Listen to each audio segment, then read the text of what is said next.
that the mind maintains its balance and maintains its characteristics and maintains its consciousness and control of its processes by the connections that it maintains with the environment and by the quality and nature of inputs into it. And if these are distorted, if these are cut off, if these are biased, if these are evaluated in the wrong sort of ways, if these are put in the wrong context or different contexts, the mind reflects this biasing and distortion and qualitative changes. And we must then recognize that when we let another people write our history and let another people furnish our information, we let another people interpret reality and define reality, we have been letting that other people determine to a good extent the character and the operational nature of our minds. That is why, of course, Black history, African history has been written the way it is written. And I'm going to come back to that in a minute. I just want to look at another thing for a quick second. Some of you may get a chance to read the introduction to Michael Hutchinson's Mega Brain, which is a very fascinating book.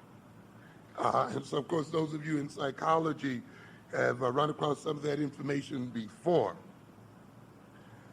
There is, he talks about a series of experiments there that are classic in psychology.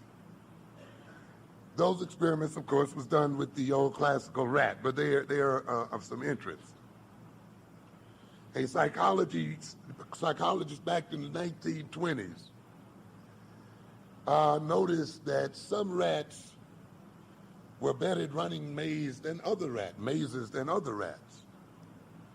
And of course, what he did then was to select what he saw as maze bright rats and maze dull rats, separated those rats and had them reproduce so that he developed a genetic strain of smart rats and dull rats.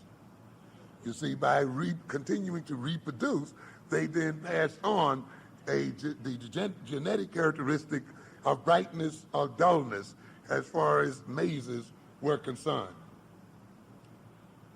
An interesting situation here again, trying to control the breeding characteristics of rats.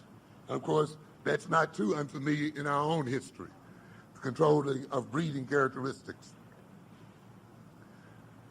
A number of psychologists then wondered if these rats, the bright rats and the dull rats, run the mazes differently, do they then have a different chemistry, brain chemistry? And I'm emphasizing this chemistry because often we think that words are just sounds. And I try to get across again and again that words are more than sounds. Words are physical. Words are cause physical changes in the brain. Each time you hear words, each time you perceive something, each time you experience something, chemical, electrical, and other changes take place in your brain. There are physical changes that occur in the brain itself. So these psychologists reason then that if these rats are dull and if some of them are bright, then they must have a different brain chemistry. So they then looked at the brain chemistry of these two rats, these two sets of rats. And they noticed then that these rats had differing levels of a brain enzyme referred to as acetylcholinesterase. We won't go into exactly what that is. It's an enzyme, though, that is the result of certain neuronal activities. An enzyme that controls the effects of various other chemicals on the neurons themselves. Each time we behave, each time we think, there is a transference from one nerve cell that makes up our brain of a chemical to another nerve cell. And this chemical, when it impacts upon the receiving nerve cell and on receiving hundreds of thousands of nerve cells has an effect on the way we behave, have an effect on what we do, on how we think and how we feel. There are other chemicals that are necessary then to control these effects. So acetylcholinesterase is one of those chemicals then that turns on and off, or that regulates then the effects of those chemicals that are passed between neurons and that are ultimately responsible for learning and other forms of behavior. These psychologists then found that the rats with higher levels of acetylcholinesterase learned better than those with low levels. The maize bright rats had higher level of acetylcholinesterase than maize dull rats, so that their very brain chemistry was different.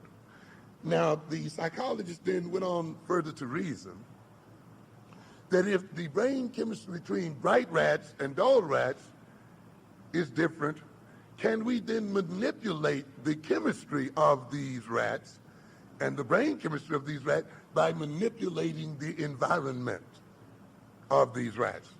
So, of course, many of you are familiar with this then. What these psychologists did were to place 3 groups of rats from the same genetic background. Let us say they took the maize bright rats, one set of rats who had the same genetic potential, put them in 3 different environments, in a so-called standard laboratory environment, in a so-called impoverished environment, and in an enriched environment.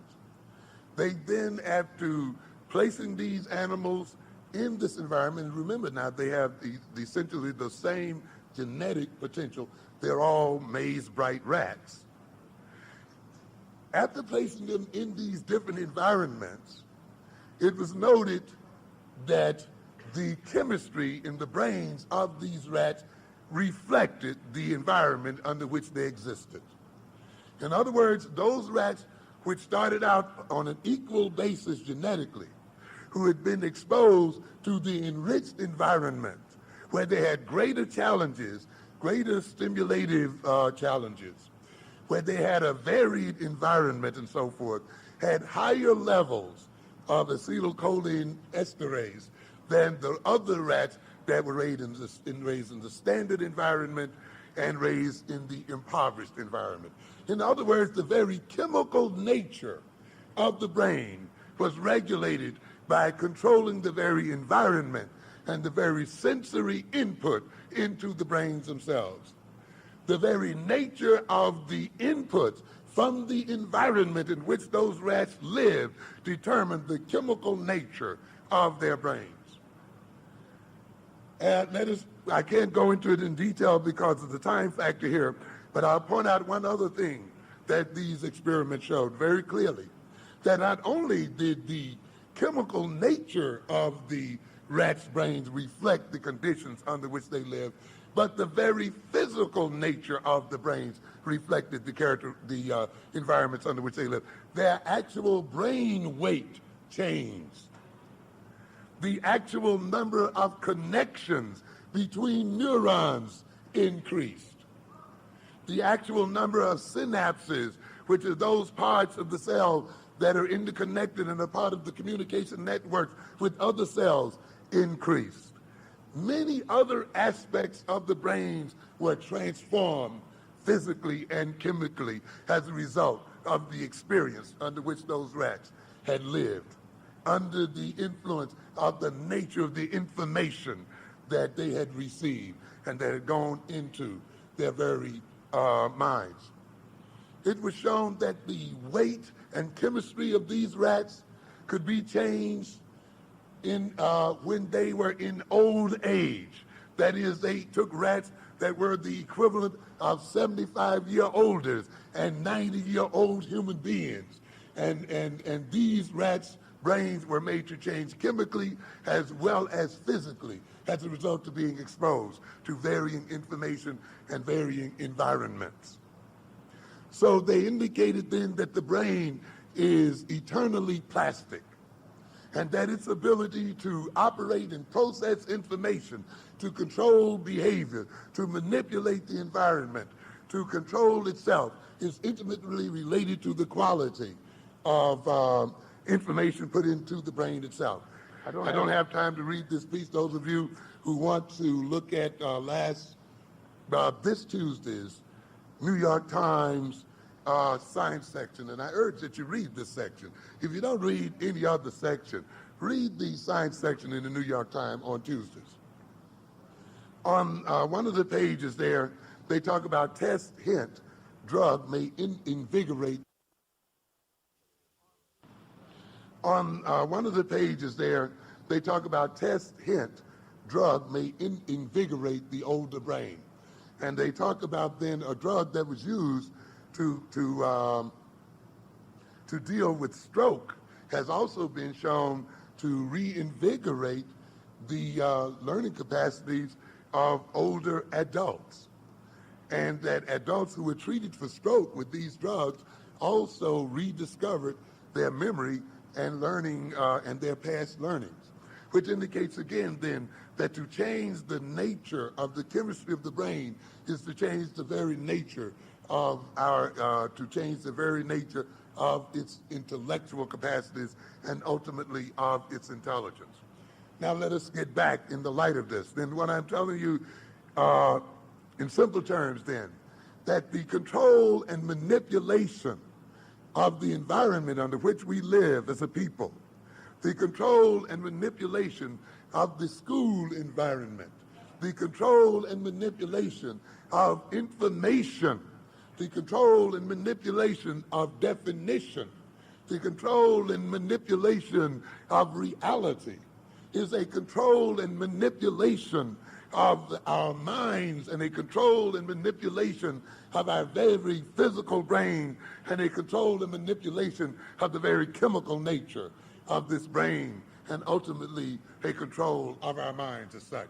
That is why we cannot let the European any longer control information and any longer control this world and any longer define the nature of the universe in which we exist.